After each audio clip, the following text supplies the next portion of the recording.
Fidèles téléspectateurs de Cherifla TV, partout où vous nous regardez, bonsoir et bienvenue dans cette édition d'information. Les titres: dépôt d'une gerbe de fleurs par la première dame du Mali à l'occasion de la journée mondiale de l'enfant.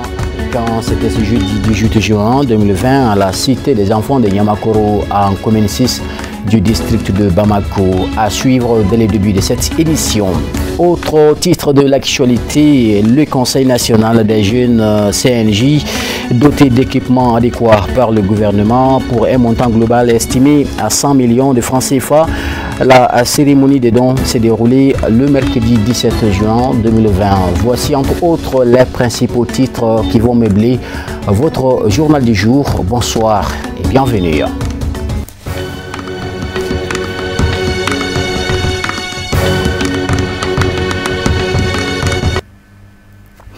Une fois de plus, soyez les bienvenus en direct sur Cherifla TV. Je vous l'annonçais tout à l'heure en début de votre journal. Ce mois de juin 2020, le Mali, à l'instar de tous les pays d'Afrique, célèbre ses enfants. Ce jeudi 18 juin, à travers une cérémonie, l'épouse du chef de l'État, Keïta Aminata Maïga, a procédé au dépôt de gerbes de fleurs au mur des enfants à l'occasion du 16 juin, journée de l'enfant africain. Le thème mondial retenu pour cette 29e édition est assurer l'accès à un système judiciaire mieux adapté aux enfants en Afrique. Hamadou Diallo et Ibrahim Koulibaly étaient, suivons leur reportage.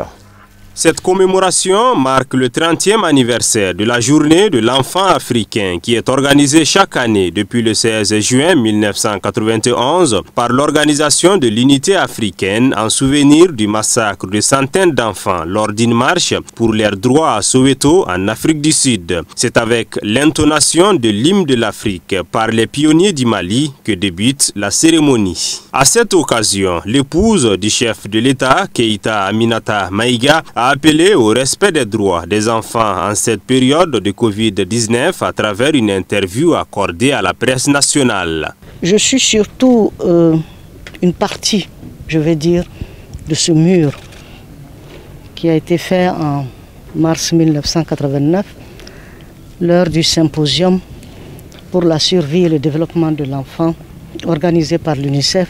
Et à l'époque, moi-même, j'étais à l'UNICEF. Donc j'ai assisté à l'inauguration de ce mur le 8 mars 89, et il faudrait rappeler à l'époque qu'il a été, je crois, inauguré par Madame Massarandiko, la présidente de l'UNFM, et en présence du directeur régional de l'UNICEF, M. Stanislas Adotevi. J'ai toujours été là, je crois, si j'ai bonne mémoire, pour ce dépôt de gerbes, et j'ai toujours voulu qu'il soit là pour rappeler ce qui s'est passé en 1976, mais surtout pour rappeler les droits des enfants. Les droits des enfants, parce que les enfants ont des droits et que les parents doivent faire en sorte que ces droits soient respectés. L'État a sa part, mais les parents d'abord, la famille, pour que les enfants soient heureux dans le monde, que ce soit les enfants maliens, les enfants africains, les enfants dans le monde. Donc pour ça, je devais être là. Compte tenu de la pandémie de Covid-19, le département du ministère de la promotion de la femme, de l'enfant et de la famille a décidé de commémorer cette journée avec comme thème national Covid-19 et protection des droits de l'enfant. C'est vrai que nous sommes en période difficile de Covid et je crois aussi que c'est l'occasion pour parler de cette maladie qui s'installe, parce qu'un virus, on le sait, un virus, il va, il vient, il va, il vient. C'est pas comme une bactérie, et donc on peut vivre avec pendant longtemps.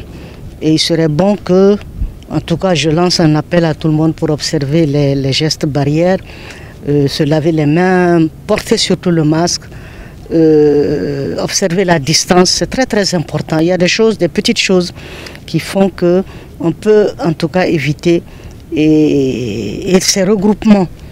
Bon, nous savons que c'est vrai que ce n'est pas évident dans nos familles, parce que les familles sont nombreuses. L'espace n'est pas adéquat pour abriter toute la famille. Et pour moi, c'est l'occasion aussi de parler un peu dans ce Covid-19, la planification familiale, espacée. Parce que c'est un peu tout ça aussi qui fait que l'enfant peut progresser, l'enfant peut vivre dans un environnement heureux. L'épouse du chef de l'État, Keïta Aminata Maïga, a saisi cette occasion pour rendre un hommage aux soldats maliens tombés sous les balles de l'ennemi la semaine dernière à Diabali, dans la région de Ségou. Je voudrais tout simplement m'incliner devant leur mémoire, que tout le monde prie pour eux, que la prière soit de rigueur, nos condoléances à toutes les familles endeuillées, et nos condoléances à nous-mêmes, parce que c'est une partie de nous-mêmes. C'est une partie de nous-mêmes et que ce n'est pas normal, c'est inadmissible. J'en ai parlé il y a peut-être c'était l'an dernier. Nous sommes tous responsables de la sécurité du pays. Il faudrait qu'on ait ça dans la tête et qu'on se dise le Mali est un et indivisible. Le Mali est un et indivisible et ces soldats, ils ont tellement de mérite qu'on devrait être là tous derrière eux. Et aujourd'hui, ça devrait être notre première préoccupation. Que le Mali s'en sorte, que le Mali reste un et indivisible. Moi, je suis du Nord, né dans le Sud, et je sais ce que c'est. Il faut qu'on se donne la main. Pour mémoire, le 16 juin 1976, des enfants noirs furent massacrés à Soweto, en Afrique du Sud, alors qu'ils organisaient une marche pacifique pour revendiquer leurs droits. Face à cette situation intolérable, l'Union africaine a décidé en juillet 1990 de consacrer la date du 16 juin à la commémoration de la journée de l'enfant africain. Très bonne fête à tous les enfants d'Afrique à travers le monde. Cet autre titre, plus de 100 millions de francs CFA, c'est le coût d'une importante donation à l'endroit des organisations fêtières des jeunes par le gouvernement à travers le Conseil national de la jeunesse. La cérémonie de don a eu lieu ce mercredi 17 juin 2020. Nous faisons le point avec Marie Diallo et Baba Keïta. Une trentaine d'organisations de jeunes dans tout le Mali bénéficient de ces dons composés de tables de bureau accompagnés de 3 chaises et d'un ordinateur portable. L'initiative est du Conseil national de la jeunesse avec l'appui financier du gouvernement du Mali. Doter les régions du Conseil, c'est-à-dire que les bureaux des régions du Conseil, des communes, des 6 communes du district de Moako, les 21 fédérations affiliées du CNJ et les 18 associations identifiées par leur actions menées sur le terrain afin de les doter des outils de travail. Et ces outils de travail constituent un bureau demi-ministre, un ordinateur portable et 3 chaises. Et l'objectif visé, comme le Conseil national est la seule fêtière des organisations de jeunesse au Mali, c'est en tout cas jouer notre rôle, mais enfin de mandater ces associations bénéficiaires pour qu'ils en fassent bon usage, afin que ça leur sert et ça sert en tout cas leur structure et ça sert la jeunesse malienne. Le constat, vous savez, depuis d'abord notre arrivée, nous avons quand même constaté que les jeunes du Mali décident de travailler. Ils ont l'énergie. Ils ont la détermination, mais les outils leur manquent afin de produire efficacement. Donc c'est ce constat que nous pensons et nous avons quand même analysé et constitue déjà une mission afin de les doter, afin qu'on essaie de résoudre ces problèmes et de faire face aux autres problèmes. Vous savez, sur ce don spécifique, c'est le gouvernement qui nous a accompagnés. Le suivi déjà, vous avez constaté, c'est une équipe de distribution que nous avons mis en place, afin que chaque bénéficiaire est identifié chez nous. Et nous sommes là parce que ça n'a pas été au bar de l'équerre. Le président sigilé en novembre et ça a vraiment amené en début du mois de janvier à la fédération Béolé en association Ghana.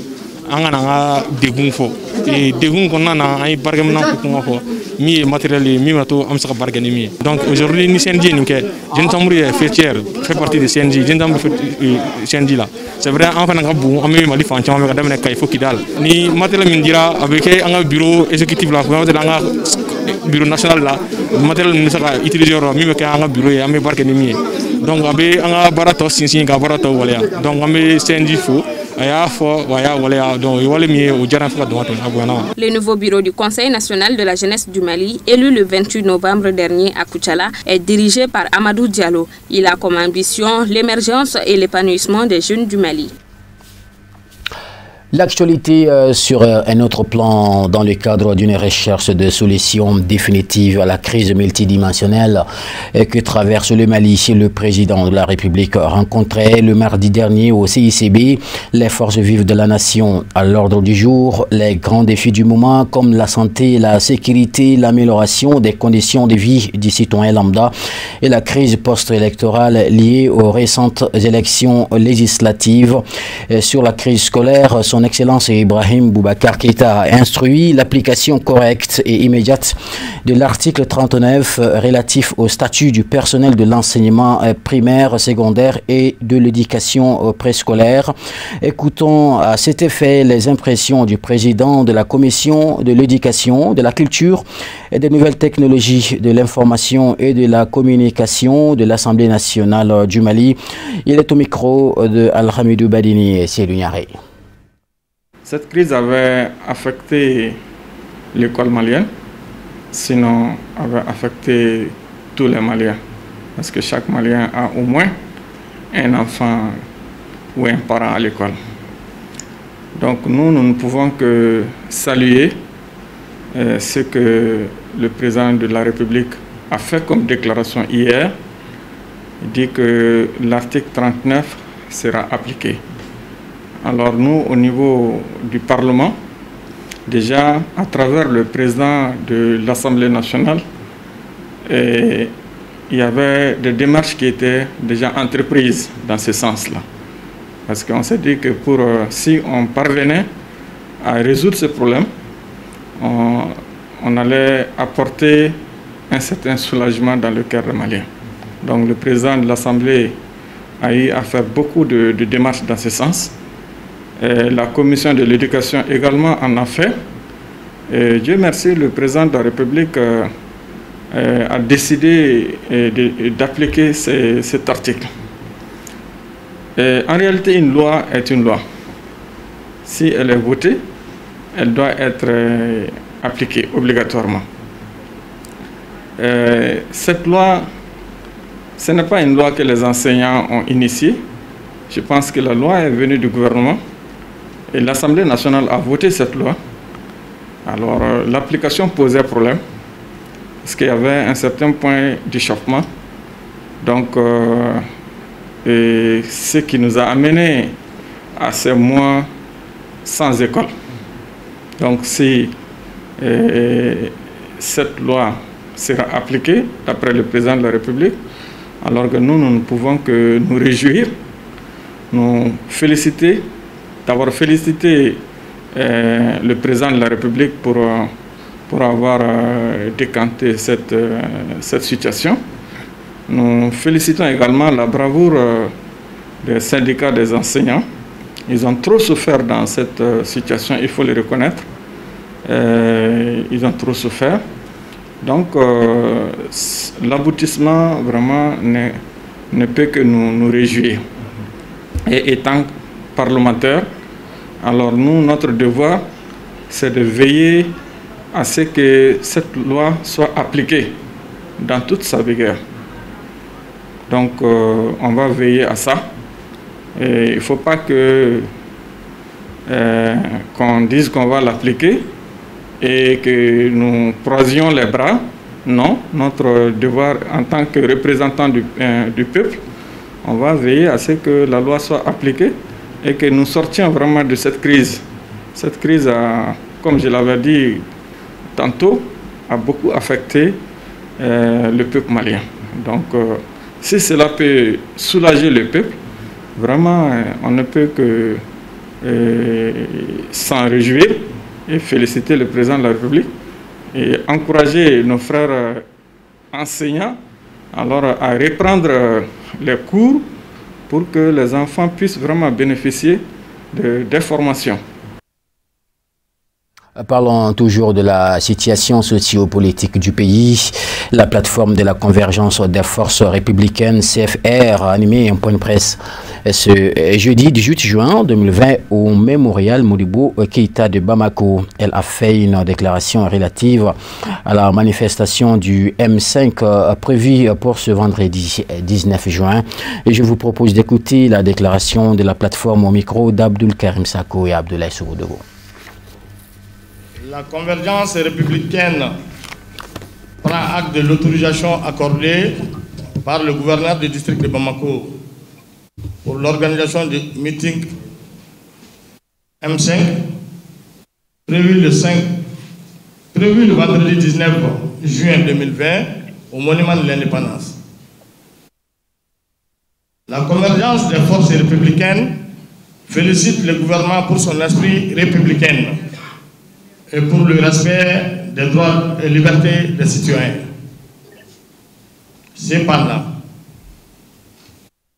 ayant en mémoire les excès et violences survenus lors de la manifestation précédente du 5 juin 2020, la convergence des forces républicaines attire l'attention des organisateurs sur leurs responsabilités afin d'éviter tout débordement préjudiciable à la quiétude des paisibles citoyens, à la préservation de leurs biens.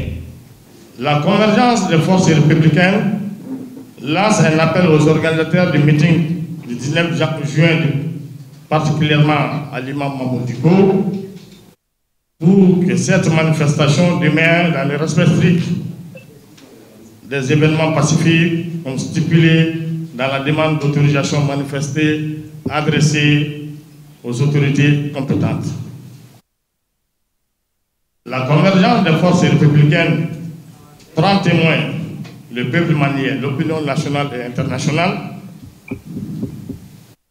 et le dialogue, l'écoute mutuelle et le rassemblement cordial autour des problèmes de la nation demeure la seule issue sanitaire pour notre pays.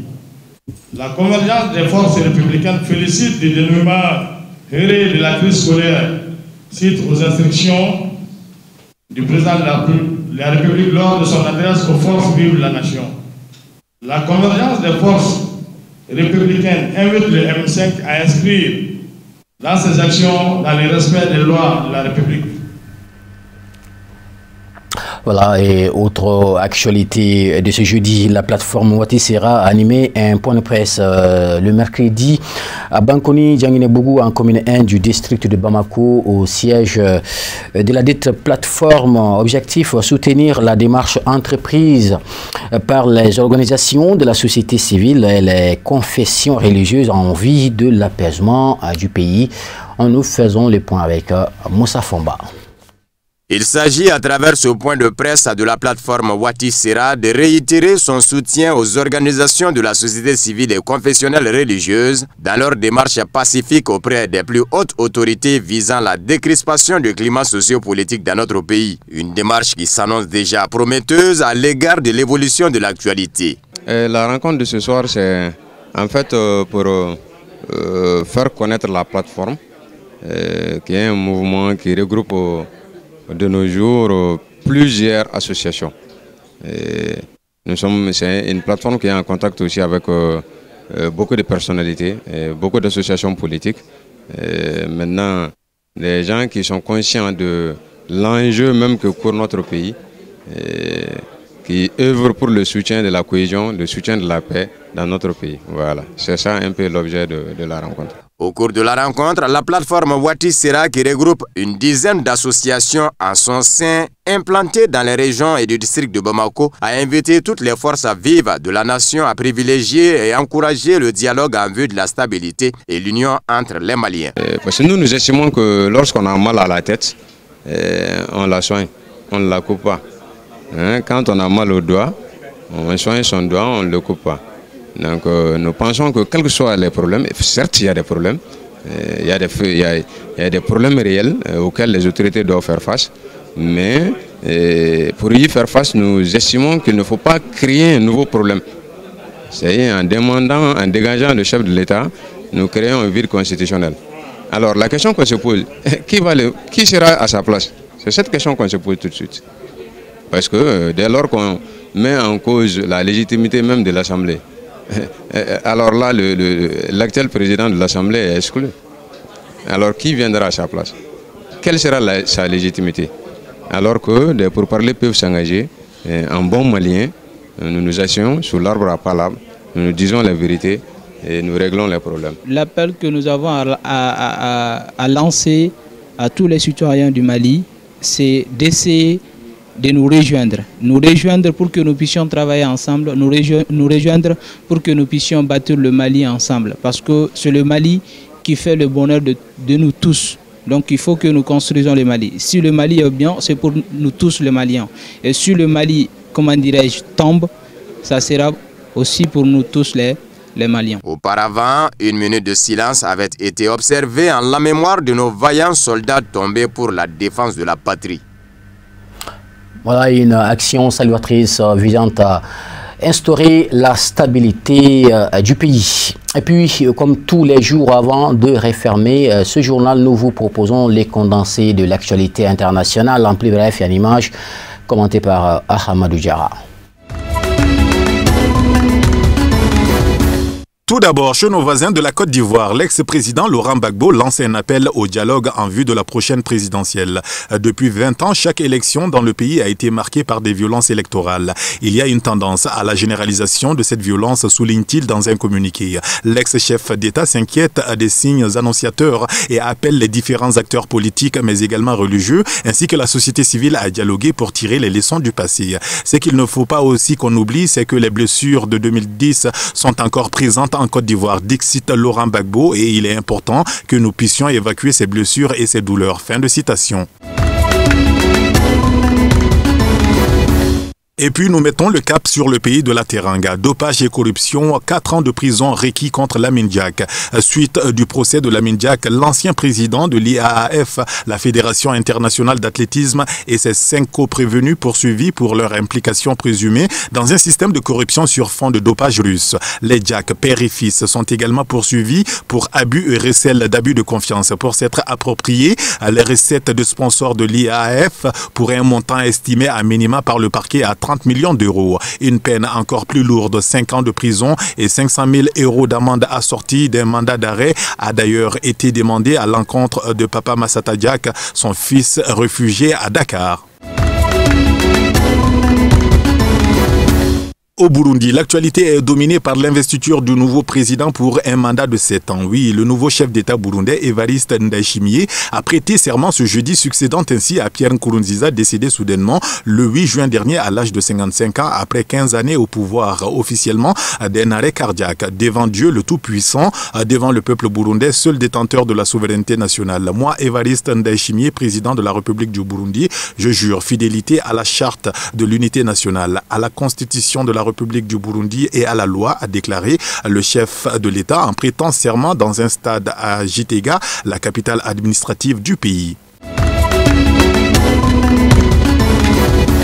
Le géant asiatique, la Chine, va annuler les prêts sans intérêt accordés aux pays africains et qui doivent arriver à échéance d'ici la fin de 2020. Cette annonce du président chinois Xi Jinping est faite mercredi lors du sommet Chine-Afrique sur le Covid-19. Les nations africaines les plus touchées par la pandémie se verront également accorder une prolongation de la période de suspension de la dette. Le dirigeant chinois a également exhorté les institutions financières chinoises à tenir des consultations amicales avec les nations africaines, et ce pour mettre au point des arrangements pour des prêts commerciaux avec des garanties souveraines. La Chine travaillera donc avec l'ONU, l'OMS et d'autres partenaires pour aider l'Afrique à répondre au Covid-19 et le fera d'une manière qui respecte la volonté de l'Afrique, a déclaré le président chinois. Et les États-Unis d'Amérique pour terminer. John Bolton accuse Donald Trump de mentir, de servir ses propres intérêts et non la nation à travers un livre. John Bolton, l'ancien conseiller à la sécurité nationale de Donald Trump, règle ses comptes avec le président américain. Selon plusieurs journaux américains, dans un livre à apparaître la semaine prochaine, The Room Where It Happened, intitulé en français La pièce où ça s'est passé, Bolton accuse notamment Trump d'avoir cherché l'aide de la Chine pour se faire réélire aux États-Unis. La réponse de Donald Trump ne s'est bien sûr pas fait attendre dans un tweet. Il a notamment déclaré « Le livre insensé de John Bolton est fait de mensonges et de fausses histoires. Il a dit du bien de moi jusqu'au jour où je l'ai renvoyé. » Puis des insultes s'ensuivent. John Bolton l'accuse de calculs motivés par sa réélection et dénonce plusieurs incohérences.